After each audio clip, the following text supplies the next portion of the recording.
अब कितना साल से आके जा रहा है मेरे को। उनके हस्बैंड भी डेथ हो गई था, हस्बैंड भी वो तकलीफ है बेचारे। क्या घर ले गया हमारा, अपना घर होते हुए हमारे घर कोई नहीं, हमारे घर में कमाने वाला। मैं घर का काम करती, मैं भी अभी नहीं करती। मैडम से मेरे को, मैडम आपका बात मैंने बहुत सुना, आप मेरे लिए कुछ करो मैडम। आप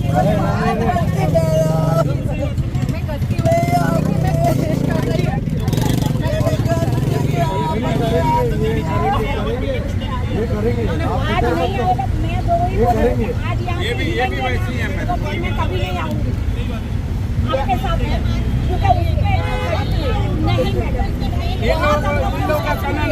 नमस्कार दोस्तों, आप देख रहे हैं लोकहित न्यूज चैनल और आज हम आपको बताने जा रहे हैं मीरा भाईंदर शहर से जुड़ी एक और खास खबर।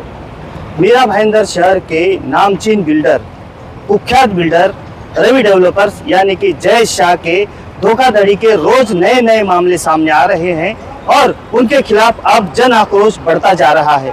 इसी प्रकार से गौरव इनक्लेव के रहवासियों ने भी आज उनके कार्यालय के बाहर धरना देते हुए आज उनके खिलाफ प्रदर्शन किया और उन्होंने मांग की कि जल्द से जल्द उन्हें उनका मुआवजा दिया जाए। जो उन्हें वादा किया गया था कि उनके फ्लैट खाली करने पर उन्हें किराया दिया जाएगा, वो किराया दिया जाए। लेकिन जय शाह ने पिछले 11 सालों से इन लोगों की सुनवाई नहीं की है, ना तो उन्हें रेंट दिया जा रहा है और ना ही उनके फ्लैट मिले हैं। कई लोगों के इसमें गहने तक बिक गए हैं, कई लोगों की मौत हो चुकी है सदमे से, लेकिन जो जय शाह बिल्डर हैं वो उनकी एक नहीं सुन रहे। इसी वजह से आज यहाँ पर जो धरना प्रदर्शन किया जा रहा था, उस धरना प्रदर्शन के स्थल पर मीरा भाईंदर शहर की विधायिका गीता जैन भी आई थी और उन्होंने भी यहाँ पर बीच बचाव किया और उन्होंने जय शाह से फोन पर बात की और जानना चाहा कि आखिर वो उनका जो रेंट देना है कब तक देंगे।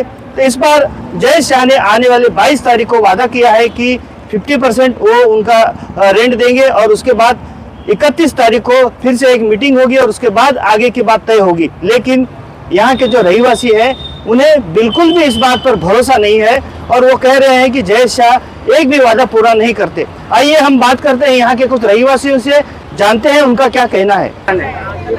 ये आंदोलन का एक ही कारण है कि हमारी जो सोसाइटी है गौरव इनक्लेव, वो 2013 में डिमोलिश की गई थी और रीडेवलपमेंट का काम रवि बिल्डर ने लिया था, जो पहले भी उन्होंने ही बनाई थी।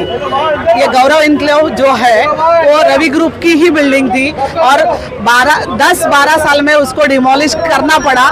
इतना उनका कंस्ट्रक्शन अच्छा था और कन्वेंस नहीं था, इसलिए उनको ही बनाने के लिए दिया गया और आज 12 साल होने के लिए आए, उसका कोई डेवलपमेंट नहीं है, कोई डॉक्यूमेंट नहीं है। जो बीएमसी परमिशन है वो आज तक सोसाइटी के पास नहीं है और ना वो लोगों को रेंट दे रहे हैं, ना लोगों को पोजीशन का कमिटमेंट कर रहे हैं। ये 10 साल से ऐसे ही चलता आ रहा है और इस वजह से लोग बार बार उनको मिलने की कोशिश कर रहे हैं। हम लोगों ने मुख्यमंत्री जी को भी अपना प्रस्ताव रखा, लेकिन आज तक उसका कोई आउटपुट नहीं मिला है, इसलिए सब लोगों ने परेशान होकर आज उनके ऑफिस में धरना दिया है।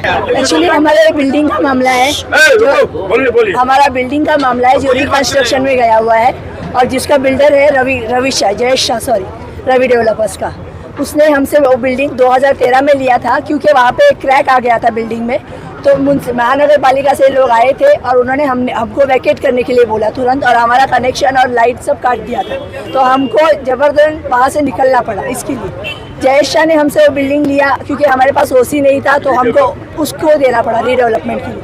उसने कहा था कि 3 साल के अंदर हम आपको ये बना के देंगे, पर आज 2013 से 2024 तक आधा बिल्डिंग भी नहीं बना के देंगे और रेंट भी देंगे बोला था, रेंट का भी नामो निशान नहीं है। तो जो पर्सन उसको फ्लैट का EMI भर रहा है, बाहर खड़ा रह के रेंट भर रहा है, तो कहाँ से भरेंगे?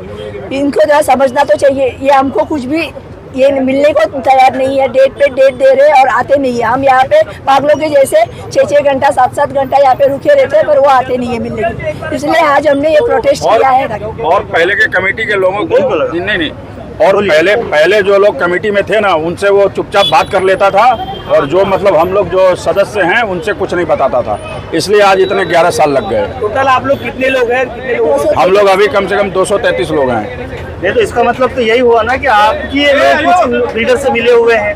आप जो जिस तरह से बता रहे हैं बिल्कुल बिल्कुल हमको हम जानते नहीं है, नहीं हम जानते नहीं है। अरे भाई हम जानते नहीं है कि हमारे लोग मिले थे कि नहीं मिले थे, लेकिन हमें इस बात का अंदेशा है कि इतना समय 11 साल नहीं लगना चाहिए था।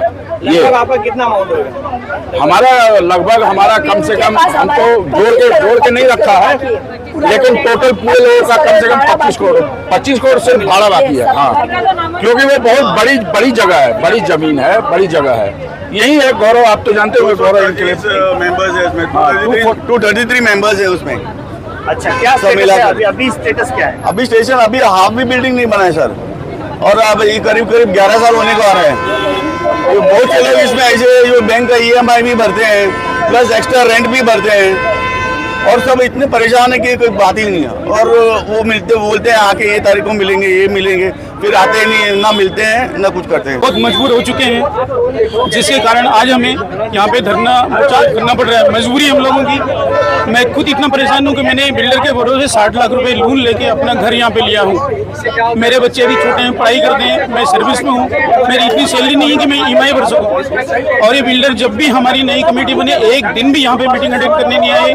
हर बार हमें गुमराह करते हैं, हमें परेशान किया जाता है। मैं 3 बजे आ रहा हूँ, 11 बजे आ रहा हूँ, अगले संडे आ रहा हूँ, अगले संडे आते थे 1 महीना हो गया, लेकिन उसका हमें कोई रिस्पॉन्स मिला नहीं है। इसके लिए आप लोगों के को हम मजबूरी से आप लोगों को बुलाना पड़ा। आप हमारे सब कुछ कर सकते हैं। मास मीडिया में इतनी ताकत है कि बिल्डर्स क्या बड़े बिल्डर को उठाने की ताकत रखते हैं। हमारा रेंट हमें चाहिए सर, और हमारा घर हमें चाहिए। रेंट हमारे कम से कम 3 साल उसने दिया था, उसके बाद अभी 8 साल का रेंट बाकी है। मैं समझ रही हूँ ये जो आक्रोश है ये इधर के रहवासियों का, वो बिल्कुल जायज़ है। गए 11 साल से उनका घर छीन लिया गया है, उनको घर नहीं मिला है, उनको भाड़ा देने का वायदा था वो भाड़ा नहीं मिल रहा है, और बहुत की हालत। अभी आपने एक लेडी को देखा, उनके बच्चे गए, उनका घर का सोना गया, और बैंक ने उनका घर जब्त कर लिया है। आज पोजीशन ये थी कि इस बिल्डिंग में जिनके घर है उनको EMI भी भरना है ताकि डिफ़ॉल्टर ना हो जाए, जहाँ रह रहे वहाँ का भाड़ा भी करना है, और बिल्डर ने उनको वायदा किया था कि भाड़ा आपको दिया जाएगा। तो बहुत सारे जो परिवार है वो इस कगार पे आके खड़े हैं कि उनकी जितनी संपत्ति थी वो बिक गई है, और बहुत दुख उनका सुन के मुझे भी हो रहा है, और मैं चाहती हूँ कि मैं इनकी मदद कर पाऊँ। इसीलिए मैंने बिल्डर को फ़ोन लगाया था, और बिल्डर ने ये वायदा किया है कि 22 तारीख तक 50% रेंट उनको RTGS करेंगे, और बाकी के 31 को मीटिंग करके कब क्या हो रहा है उसकी बात करेंगे। मैं आशा करती हूँ कि इस बार वो अपने शब्द पाले, और हमारे ये जो सब परिवार है उनको कुछ राहत मिले।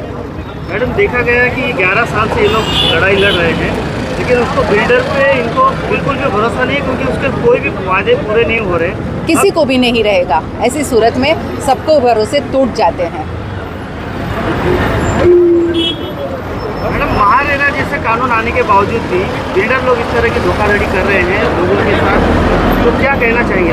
आपको पता होगा कि ये बिल्डर को जेल भी हो चुकी है ये सब कानून तोड़ने के लिए, लेकिन हमारा कानून उतना ही कर सकता है। उसको जेल की वो बेल पे बाहर आ गए, अब आगे क्या कर सकते हैं महारेरा से, वो मैं ज़रूर उसका प्रयत्न करके, अगर कुछ पॉजिटिव बिल्डर की तरफ से नहीं मिला तो हम कानूनन लड़ाई ज़रूर लड़ेंगे। मैडम, अब आप मध्यस्थता कर रही हैं, अगर आपके जरिए भी अगर रास्ता नहीं हल हुआ तो आप आगे क्या भूमिका करेंगे? कानूनन लड़ाई।